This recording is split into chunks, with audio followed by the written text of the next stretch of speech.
Hey band, this is Cora here.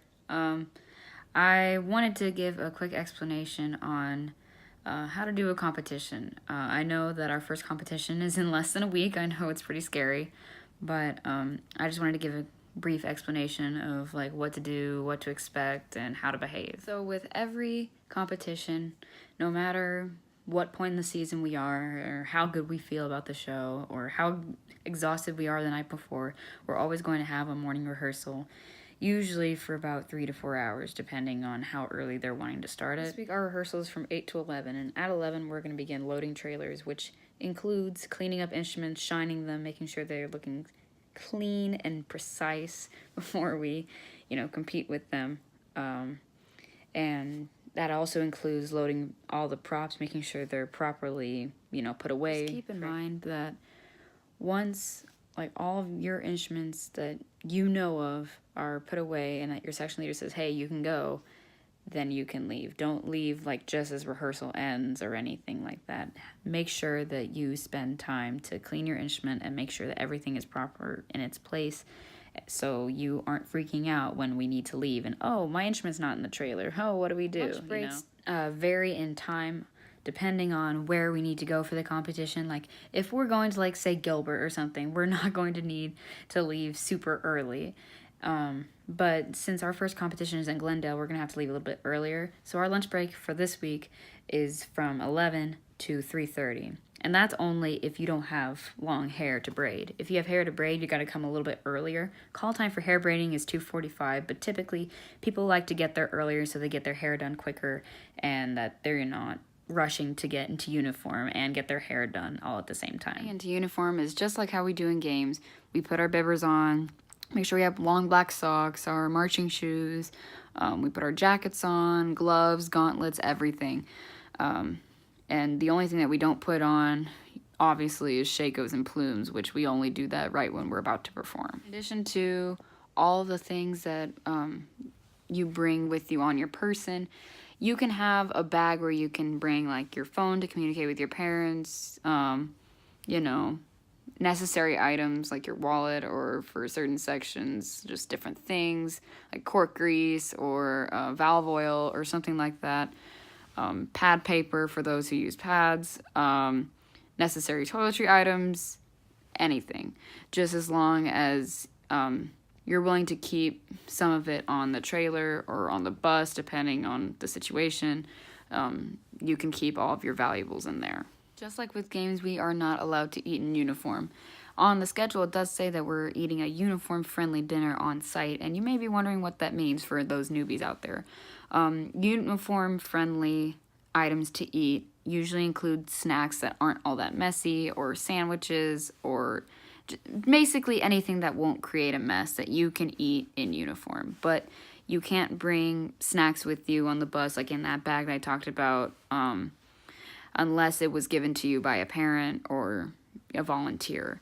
Also on the bus, they're going to pass water bottles on every single trip to and from wherever we need to go. Once we get there, we need to officially start unloading the trailers, making sure that we have everybody's instrument on board and with them. We need to make sure to get all the props ready to go, and the parents will be in charge of the props when we get there, but we have to help them get it off. And once we have all of our things started, we initially get started in our visual block, which is pretty similar to what we do in rehearsal when it comes to what we actually do, but it won't be the same depending on which school we go to on where we're doing it. Some schools we just have a parking lot, or some schools we have a grass field, or some schools are different. Every school is different.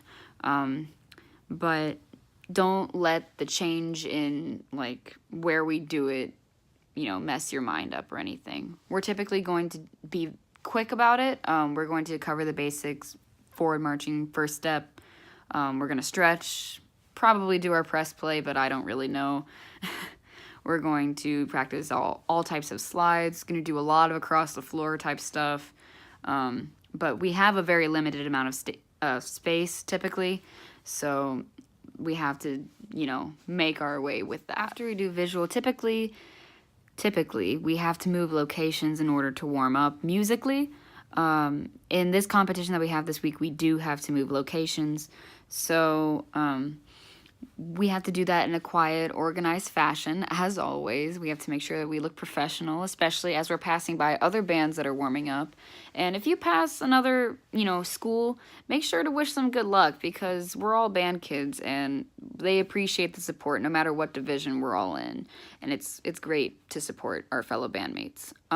Just make sure that you're not loud about it.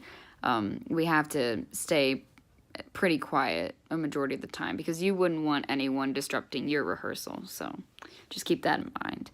But once we get to the space where we need to musically warm up, we're going to get shakos and plumes on, and we're going to obviously begin warming up in all of the things that we've been doing. We're going to cover little sections of the show as we're doing it. Once we're done musically warming up, Mr. Bennett will give us a little bit of time to do section time. Just like how in games we have a little bit of time before we warm up to actually do section time.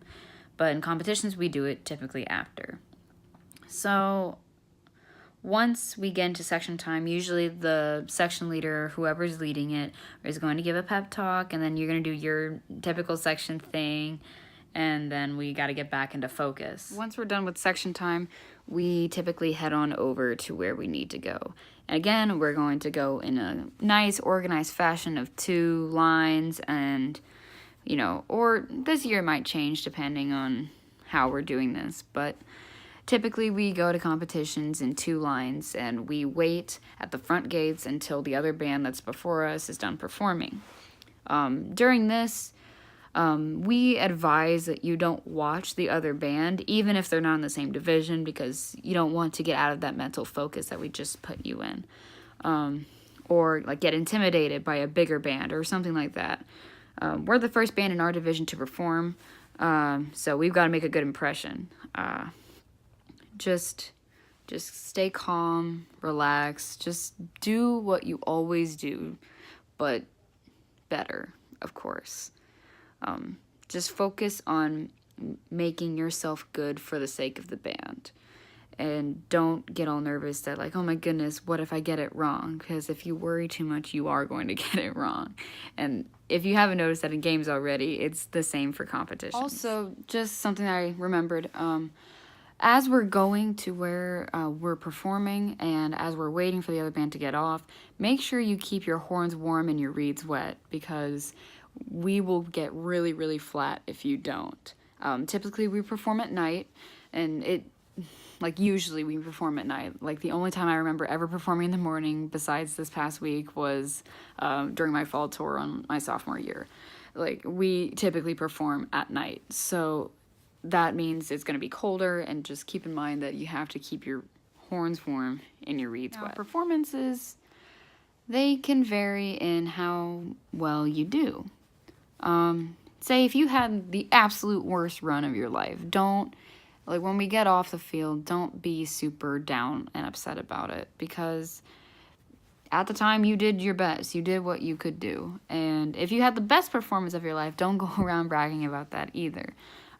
Just stay cool, calm, and collected, and just march off the field proud no matter how well you did, because we get points for how we get off the field too.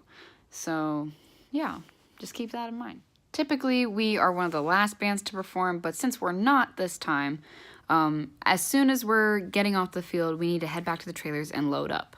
We need to make sure to be very quick about this, because we want to be able to make it back to possibly watch other bands, but most definitely for sure, to see awards. And once we get to awards, our image is very much looked at and judged upon by everybody, audience, band, other bands, judges. Everybody's going to be judging us on our behavior in award ceremony. And that doesn't necessarily have to deal with the final score, but you're representing Highland and Gilbert itself. You have to set an example. Before I get into what exactly we're judged upon when we actually perform, I'm going to talk about behavior in the stands. And this goes for when we're actually in the stands, or if we're just on the track watching the award ceremony from there. We have to stand up and we have to be at parade rest and quiet when the announcer is announcing the results, and we have to applaud every single band, even if they're like in Division 1A or something like that. Like, it's polite and very important to applaud for everybody. So for AZMBA, which is one of the 2 circuits that we perform in, and we're performing in an AZMBA competition this Saturday, we're divided into 4 divisions, 1A, 2A, 3A, and 4A. We're in Division 4A, and we're usually announced last. Well, I mean, we're always announced last. But it's very important that we remain patient and not complain too much, even though our feet are probably going to hurt a lot. But yes, once we get into Division 4A, we typically all hold hands just to, await the anticipation of who won and what place we got and what captions we earned. But it's very important whenever we do get called, no matter what place we get in, that we don't over-celebrate.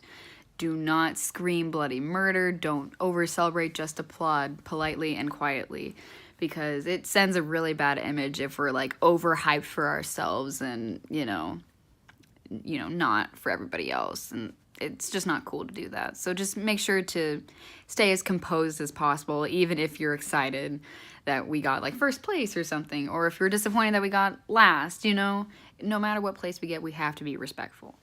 Marching band is scored in a very interesting and very precise way.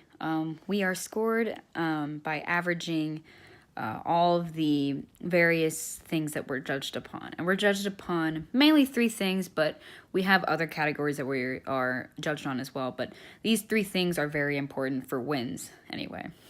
Visual. Visual has to do with your technique and how well you actually march, the physical aspect of it. And for AZMBA, that has on-field judges. They will also not only just critique the general band, but they will also critique individuals. If your technique is not matching with everybody else's, that's points off for us. The second category, the second big one is music. And like I said, the on-field judges are going to hear you play.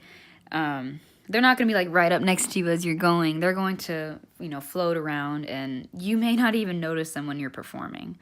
So just don't be freaked out at that. But music goes into balance and blend, tuning, or dynamics, articulation, anything that has to do with music, it's judged there.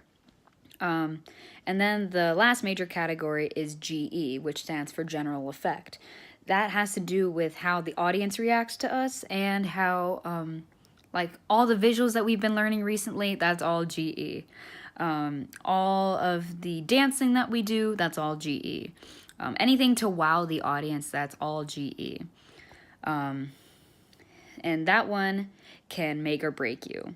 So we have to make sure to get those visuals precise, and we have to make sure that they look clean and in time, or else it's not going to look as good, and it's going to lose points rather than gain it. We also get judged in auxiliary, which is color guard, and percussion, obviously percussion. But in award ceremony, they average all those out, and that will be our final score. But we also have these things called captions, which captions are in each division, like the bands that are in said divisions, whoever has the highest score for each category gets a caption, which is another award, and you get another little plaque or trophy or something for those. We typically get the music caption a majority of the time because we're well known for our tuning and blending and balance. But the goal is to have a caption sweep, which means that you get all of them. But of course, that's not going to happen every time, but we're going to try. Once award ceremony is done and all of the awards have been said and everything, we have to make sure to listen to Mr. Bennett on how and when we're going back to our trailers and buses. And since we already have all of our trailers loaded at this time, we're just going to head on the buses and go home. And when we go on the buses, I know this won't typically happen, But make sure you respect those who are going to try to sleep, because a lot of us are going to be pretty exhausted, but some of us aren't. And just please make sure to respect those who are trying to sleep or just, can't deal with all the loud noise. But at this time, you can get all of your stuff back, and you can eat more uniform-friendly snacks, you can drink water, you can basically relax at this point.